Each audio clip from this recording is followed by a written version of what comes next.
మేము ఎన్నికల కమిషన్ కోరింది ఏమంటే మనం కూడా భారతదేశంలో ప్రపంచంలోనే అతి పెద్ద ప్రజాస్వామ్య దేశం భారతదేశం. 140 కోట్ల జనాభా కలిగిన దేశం, మరి దాదాపు 100 కోట్ల ఓటర్లు కలిగిన దేశం. మరి ఇట్లాంటి దేశంలో ఏదో ఈ మెషిన్ల వల్ల ఏదో నష్టం జరుగుతున్నది, నేను వేసిన ఓటు నేను అనుకున్న వారికి పోవడం లేదు అనే అభిప్రాయం ఉంటే అది ప్రజాస్వామ్యానికి చేటు. కాబట్టి మరి ఎలక్ట్రానిక్ ఓటింగ్ మెషిన్లను పక్కన పెట్టి తిరిగి పేపర్ బ్యాలెట్ని తీసుకోవాలని చెప్పి ఇవాళ మేము మా పార్టీ తరఫున ఎలక్షన్ కమిషన్ కోరాము. ఆ ప్రాసెస్ కూడా మళ్ళీ తిరిగి పేపర్ బ్యాలెట్ ప్రవేశపెట్టే ప్రాసెస్ కూడా బీహార్ ఎన్నికల నుంచే ప్రారంభించండి. నవంబర్లో జరగాల్సిన బీహార్ ఎన్నికల్లోనే తిరిగి పేపర్ బ్యాలెట్ ప్రవేశపెట్టండి. ఆ తర్వాత వచ్చే సాధారణ ఎన్నికల్లో కూడా ఖచ్చితంగా మళ్ళీ పేపర్ బ్యాలెట్తోనే నిర్వహించాలని కూడా మా పార్టీ తరఫున కుండబద్దలు పెట్టినట్టుగా మా అభిప్రాయం చెప్పారు. అట్లాగే ఎన్నికల్లో పార్టీలు ఇచ్చే హామీలు, ఎన్నికల్లో పార్టీలు ఇచ్చే అడ్డగోలు వాగ్దానాలు. ఈరోజు తెలంగాణను ఎగ్జాంపుల్గా తీసుకుంటే కాంగ్రెస్ పార్టీ ప్రజలకు అరిచేతిలో వైకుంఠం చూపెట్టి 420 హామీలు ఇచ్చి ఇష్టం వచ్చినట్టుగా నోటికి ఎంత వస్తే అంత అడ్డగోలు మాటలు చెప్పి ఒక వేలం పాటలాగా, ఒక అర్రాస్ పాటలాగా నోటికి వచ్చిన వాగ్దానాలు చెప్పి ప్రజల్ని మోసం చేసి మభ్యపెట్టి ఓట్లు సంపాదించింది. మాకంటే 1.8% ఓట్లు ఎక్కువగా సాధించి ఇవాళ ప్రజల్ని 100 రోజుల్లోనే అన్ని వాగ్దానాలు అమలు చేస్తామని చెప్పి గ్యారంటీ కార్డులు ముద్రించి చివరికి స్టాంప్ పేపర్ల మీద అఫిడవిట్లు కూడా మరి ఇచ్చి ప్రజల్ని ఎట్లా వంచిందో, గుడిలో దేవుడి ముందు కూడా బాండ్ పేపర్లు పెట్టి ఎట్లా వంచినారో ప్రస్తుత ముఖ్యమంత్రి గారు, ఉప ముఖ్యమంత్రి గారు, ఇంకా ఇతర కాంగ్రెస్ పార్టీ నాయకులు, అది కూడా మేము సవివరంగా ఎక్స్ప్లెయిన్ చేయడం జరిగింది. ఎన్నికల్లో ఇచ్చిన మేనిఫెస్టోకి రాజకీయ పార్టీలు కట్టుబడి ఉండకపోతే తప్పకుండా వారిని శిక్షించాల్సిన బాధ్యత కూడా ఎన్నికల కమిషన్ మీదనే ఉన్నది. ఎన్నికల్లో ప్రజల్ని వంచే ఏ పార్టీ అయినా అధికారంలోకి వచ్చిన తర్వాత మోసం చేస్తే వారి అవసరమైతే సభ్యత్వాన్ని రద్దు చేసే విధంగా వారిని అనర్హులుగా మళ్ళీ భవిష్యత్తులో ఎలక్షన్లో పాల్గొనడానికి అనర్హులుగా ఆలోచన చేయాలని కూడా ఎలక్షన్ కమిషన్కి విజ్ఞప్తి చేయడం.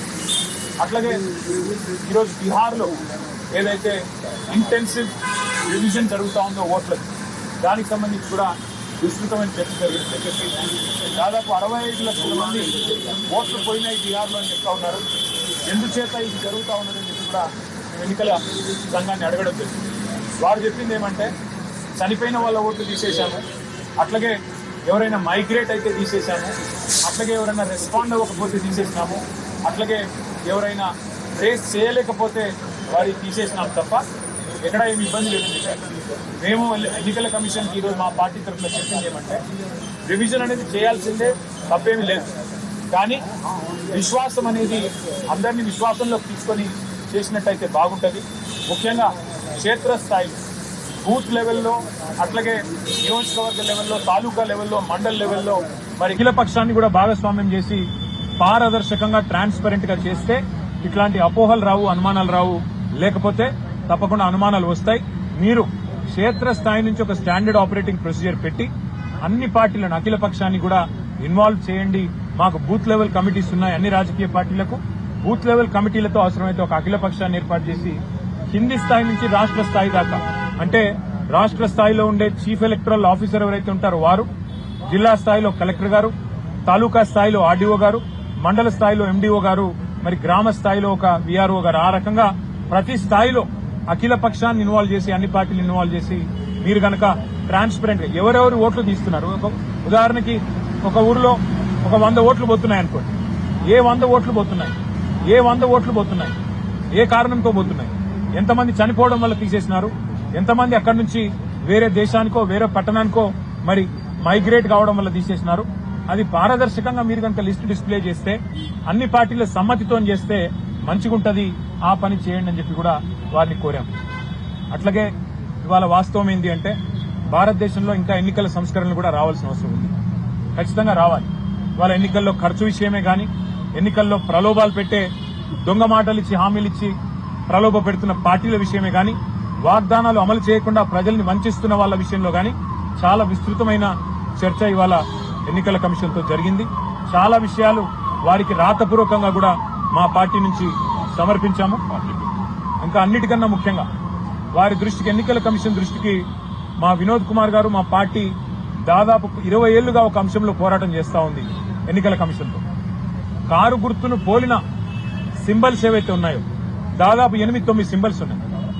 ఉదాహరణకు మీకు నేను ఎగ్జాంపుల్ చెప్తాను. 2019లో పార్లమెంట్ ఎన్నికలు, భువనగిరి పార్లమెంట్ సీటు మా పార్టీ 5,000 ఓట్లతో ఓడిపోయింది. ఆ రోజు కోమటిరెడ్డి వెంకటరెడ్డి గారు కాంగ్రెస్ పార్టీ నుంచి గెలిచారు. బూర నరసయ్య గౌడ్ గారు మా పార్టీ నుంచి పోటీ చేసి 5,000 ఓట్లతో ఓడిపోయారు. కానీ మా కారు గుర్తును పోలిన గుర్తు ఒక రోడ్ రోలర్ గుర్తు. ఒక ఇండిపెండెంట్ అభ్యర్థి పోటీ చేస్తే ఆయనకి 27,000 ఓట్లు వచ్చినాయి. ఆయన ప్రచారం కూడా చేయలేదు. ఎందుకు చెప్తా ఉన్నా ఇదంతా అంటే, ఇట్లా మా పార్టీకి ఒకసారి కాదు ఎన్నో సందర్భాల్లో నష్టం జరిగింది. మొన్న జరిగిన సాధారణ ఎన్నికల్లో కూడా మేము 14 సీట్లు 6,000 కంటే తక్కువ ఓట్లతో ఓడిపోయాం. అక్కడ కూడా మరి చాలా చోట్ల ఈ chapati maker, road roller, ship, ఇట్లా 8 గుర్తులు ఏవైతే మా కారు గుర్తును పోలిన గుర్తులున్నాయో వాటి వల్ల కూడా మాకు చాలా నష్టం జరిగింది. వాటిని తక్షణమే తొలగించాలని చెప్పి కూడా ఎన్నికల కమిషన్ ను మేము కోరినాము. ఇంకా రెగ్యులర్ గా ఫీడ్బ్యాక్ కూడా మా వైపు నుంచి ఎప్పటికప్పుడు ఇస్తాము, రిసీవ్ చేసుకోవాలని కూడా కోరాము. ఎన్నికల కమిషన్ కూడా వివిధ రాష్ట్రాలు పర్యటించాలి, ప్రజల్ని కూడా కాన్ఫిడెన్స్ లో తీసుకోవాలి. ఎక్కడికక్కడ అవసరమైతే మరి గ్రాస్ రూట్ లెవెల్లో కూడా ఎన్జీఓలతో, ప్రజా సంఘాలతో, ఎందుకంటే ఓన్లీ పొలిటికల్ పార్టీసే కాదు, ప్రజా సంఘాలతో కూడా మీరు చర్చించండి. ప్రజల వాయిస్ కూడా మీరు వినండి. అవసరమైతే దక్షిణాదిలో, హైదరాబాద్ లో, మరో చోట, మరో ప్లేస్ లో పిలిచి అందరినీ కూడా మాట్లాడించి వాళ్ళ అభిప్రాయాలు కూడా తీసుకుని సంస్కరణలు తీసుకొని రావాలి అని చెప్పి మా పార్టీ తరఫున వివరంగా చెప్పడం జరిగింది. మరి వారు అన్ని కూడా సానుకూలంగా విన్నారు. మరి ఇంకో మాట కూడా వారు చెప్పారు, మీరు ఇది మొదటిసారి కాదు, మళ్లీ రండి, ఏమైనా కంప్లైంట్లు ఉంటే కూడా తప్పకుండా రండి అన్నారు. మేము వారికి చెప్పాము. మా రాజ్యసభ సభ్యులు, మా ఫ్లోర్ లీడర్ సురేష్ రెడ్డి గారు, రవిచంద్ర గారు, మా వినోద్ గారు రెగ్యులర్ గా వస్తారు పార్టీ నుంచి. ఇష్యూస్ ఉన్నాయి, రిజాల్వ్ చేయండి, తప్పకుండా కాన్ఫిడెన్స్ బిల్డ్ చేయండి. అంటే భారతదేశంలో ఉన్న ప్రజల్లో అనుమానాలు ఏవైతున్నాయో ఓటింగ్ ప్రక్రియ సంబంధించి, ఈవీఎంలకు సంబంధించి వీటిని నివృత్తి చేయండి, ఈవీఎంలను తొలగించండి, రివిజన్ అనేది పద్ధతిగా, పారదర్శకంగా చేయండి అని చెప్పి నొక్కి చెప్పాము. మరి బహుశా వారు తప్పకుండా కనీసం కొన్ని సూచనలైనా పరిగణలో తీసుకుంటారు, న్యాయం చేస్తారు, ప్రజాస్వామ్యాన్ని కాపాడుతారు అనే విశ్వాసం మరి వ్యక్తం చేస్తా ఉన్నాం. Thank you. మళ్ళీ మాట్లాడుకుందాం. ఇవాళ జాతీయ స్థాయిలో ఎంత బ్రహ్మాండమైన బీహార్లో జరుగుతున్న ఎన్నికల సవరణ ప్రత్యేక జాబితా ఉంది. దేశవ్యాప్తంగా పెద్ద ఎత్తున అన్ని పార్టీలు ఆందోళన చేస్తుంది. సుప్రీంకోర్టులో కూడా కేసులు ఈ విషయంలో మీరు ఇవాళ ఎన్నికల కమిషన్ రాబోయే రోజుల్లో ఈ అంశంలో ఇతర పార్టీలతో కలిసి పనిచేయడం కానీ, లేదు న్యాయస్థానాన్ని ఆశ్రయించడం కానీ, ఆ రకంగా టీఆర్ఎస్ కార్యాచరణ ఉండే అవకాశం ఉంటుంది. ఇవాళ బీహార్లో జరిగిన దానిలో ఉన్న లోపాలు కనుక మనం అరికట్టకపోతే రేపు తెలంగాణలో కూడా జరుగుతాయి. కాబట్టి ఇదొక బీహార్లో ఉన్న రాజకీయ పార్టీల సమస్య కాదు, ఈ దేశంలోని అన్ని రాజకీయ పార్టీలు ప్రజల సమస్య. ఎందుకంటే ఇంతకుముందు మేము ఎలక్షన్ కమిషనర్ గారికి ఒకటే చెప్పాం, సార్ మీరు ఎవరైనా అనర్హుడికి ఒక ఓటు వచ్చినా పర్వాలేదు, కానీ అర్హుడు ఒక్కరు కూడా ఓటు కోల్పోవడానికి వీల్లేదు. ఆ సూత్రం పాటించండి. అర్హత గల ఏ ఒక్క వ్యక్తి, మహిళ గాని పురుషుడు గాని ఎట్టి పరిస్థితుల్లో ఓటు కోల్పోకూడదు అనే మాట వారికి చెప్తే వారు కూడా ఏకీభవించారు. వారు ఏమన్నారంటే, ప్రాసెస్ లో ఎక్కడ లోపాలు ఉన్నాయో మాకు చెప్పండి, మేము కరెక్ట్ చేసుకుంటాము, బీహార్లో కూడా పారదర్శకంగా పనిచేసే ప్రయత్నం చేస్తున్నాము అని వారు చెప్తా ఉన్నారు. వారికి మేము చెప్పింది ఏమంటే, సమస్య వచ్చినాక రియాక్ట్ కావడం కాదు, ఒక ప్రాసెస్ ఇన్స్టిట్యూట్ చేయండి. తాలూకా లెవెల్ దాకా, మండల్ లెవెల్ దాకా కూడా మీరు అన్ని పార్టీలను సంప్రదింపులోకి తీసుకొని, కాన్ఫరెన్స్ లో తీసుకొని, అవసరమైతే మండల్ లెవెల్లో కూడా కమిటీలు ఏర్పాటు చేసి అందులో ప్రతి పార్టీకి కూడా భాగస్వామ్యం కల్పించినట్టయితే ఏ ఓట్లు పోతున్నాయి, ఎందుకు పోతున్నాయి అనే లిస్టు అవసరమైతే అక్కడికక్కడే డిస్ప్లే చేయగలిగితే పంచాయతీ ఉండదని చెప్పి వారికి చెప్పాము. వారేమన్నారంటే, పార్లమెంట్ లో గొడవ చేయడం కాదు, వాళ్ళందరినీ వచ్చి మాకు కూడా చెప్పమనండి, మేమేం తప్పు చేస్తున్నామో చెప్పమనండి, మేము కూడా చెప్తాము సమాధానం. అంతేగాని మమ్మల్ని బయట అంటే లాభం లేదు, మీలాగా వాళ్ళని కూడా రమ్మనండి, మేము టైం ఇస్తాము, వచ్చి చెప్పమనండి, మాకు అభ్యంతరం లేదన్నారు. మేమైతే బీహార్ ప్రజల తరఫున, భారతదేశ ప్రజల తరఫున ప్రజల్లో ఉన్న అనుమానాలను గట్టిగా ఎలక్షన్ కమిషన్ దృష్టికి తెచ్చాము. మరి వారు కొన్ని చిన్న సవరణలు చేసుకుంటే దేశానికి మంచిది, ప్రజాస్వామ్యానికి.